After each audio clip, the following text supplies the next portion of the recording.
इम्तियाज जलील हा राक्षस, या हैदराबादची औलाद, तिकडची जी आलेली औलाद ही निजामाची औलाद या ठिकाणी येऊन हे विष पेरायचं काम करते.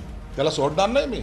आणि बिद्दलच्या पोलीस कमिशनरला सुद्धा सांगतो, असे रात्रीच्या 12 वाजता जाऊन भडकाऊ भाषण करणाऱ्यावर गुन्हा दाखल करणारा आहात का नाही? मी लढणारा माणूस आहे आणि तुमच्यामध्ये जितकी ताकद आहे तुम्ही लावा. उद्या मुख्यमंत्र्यांची भेट आहे. पोलिसांमध्ये मतीनने काय स्टेटमेंट दिलेलं आहे, एकदा या त्या स्टेटमेंटच्या आधारावर याला जेलमध्ये गेला पाहिजे. जेव्हा मतीनच्या घरावर दुपारी 12 वाजता नोटीस लावण्यात आली की 24 तासाचा समय तुम्हाला देण्यात येत आहे, तुम्ही तुमचे पेपर सादर करा, तुम्ही तुमचा खुलासा द्या. मग काही तासानंतरही तुम्ही 24 तासही होऊ दिले नाही आणि त्याच्यावर कारवाई केलेली आहे. देवाभाऊचं सरकार आहे आणि देवाभाऊचं बुलडोजर. तुम्ही महाराष्ट्रात अगर जिहाद करत असाल तर देवाभाऊचं बुलडोजर चालणारच. कारण का मास्टर माइंड इम्तियाज जलीलच आहे.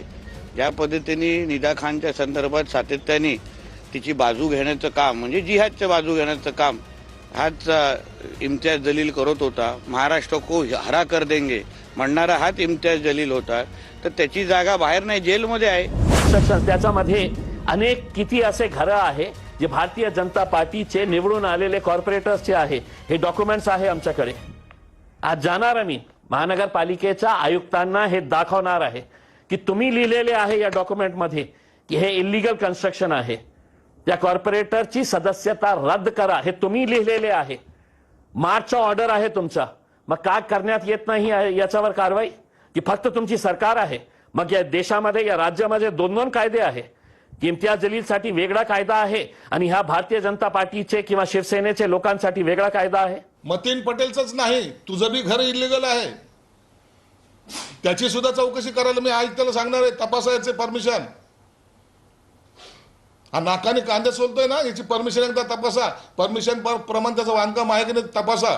नसेल तर तोडा त्याचं बांधकाम. मी काही कोर्ट नाही आहे, तुम्ही काही पोलीस नाही आहे. मला माहित आहे तुम्ही पोलिसांवर दबाव टाकेल.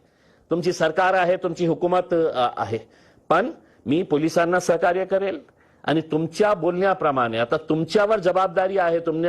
तुम्ही जे माझ्यावर जे आरोप केलेले आहे की हे माझी नातेवाईक होती, आता तुम्हाला सिद्ध करावं लागणार आहे. नाही तर कोर्टामध्ये खेचण्याची ताकद मला पण आहे. मी तुम्हाला पण कोर्टामध्ये खिचू आणि कोर्टामध्ये हे तुम्हाला सिद्ध करावं लागणार आहे की कोण माझी नातेवाईक होती. नाशिकमधील प्रसिद्ध IT कंपनीतील धर्मांतर प्रकरणातील मुख्य आरोपी निंदा खानला छत्रपती संभाजीनगरमध्ये आश्रय दिल्याप्रकरणी AMचे नगरसेवक मतीन पटेल यांच्यावर मोठी कारवाई करण्यात आली. छत्रपती संभाजीनगर महापालिकेच्या अतिक्रमण हटाव पथकाने मोठी मोहीम हाती घेतली. AMचे नगरसेवक मतीन पटेल यांच्या अनधिकृत घरावर आणि दुकानावर आज प्रशासनाने हातोडा चालवला. या कारवाईनंतर राजकीय थिंगी पडली असून राज्याचे मंत्री संजय शिरसाट यांनी पत्रकार परिषद घेत माजी खासदार इम्तियाज जलील यांच्यावर टीका केली. संजय शिरसाट यांनी म्हटलं की केवळ मतीन पटेलच नव्हे तर खुद जलील यांच्या मालमत्तेच्या चौकशीचे आदेश देणार असल्याचे सांगितले. मतीन प्रमाणेच इम्तियाज जलील यांचे घरही अनधिकृत आहे का याची चौकशी मी लावणार आहे. नकाशा आणि परवानगीनुसार बांधकाम नसेल तर जलील यांचेही घर पाडले जाईल. केवळ विरोधकच नव्हे तर माझ्या पक्षाचा नगरसेवक जरी असला आणि त्याचे बांधकाम अनधिकृत असेल तरी आम्ही ते पाडणारच. अनधिकृत बांधकामाला सरकारचा कोणताही पाठिंबा नाही असा सज्जड दम संजय शिरसाट यांनी दिलेला आहे. तसेच या भागात लव्ह जिहाद आणि हिंदू मुस्लिमचे धर्मांतर करण्याचे कारस्थान रचले जात आहे. या सर्वांचा मोहरक्या इम्तियाज जलीलच आहे. ते शहरात विषयाचे बी पेरत असून निजामाची मानसिकता जोपासत आहे. जलील आम्हाला घटना आणि कायदा शिकवण्याचा प्रयत्न करत आहेत, पण ते स्वतः मुख्य आरोपी आहेत. मतीन पटेलने दिलेल्या जबाबदारीवरून जलील यांच्यावर तात्काळ गुन्हा दाखल झाला पाहिजे. सरकार म्हणून आम्ही पोलिसांच्या तपासाच्या पाठीशी खंबीरपणे उभे आहोत. या प्रकरणाचा मुळापर्यंत तपास केला जाईल असेही संजय शिरसाट यांनी ठणकावून सांगितलेले आहे.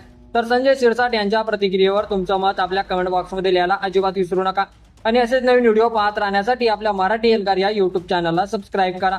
धन्यवाद.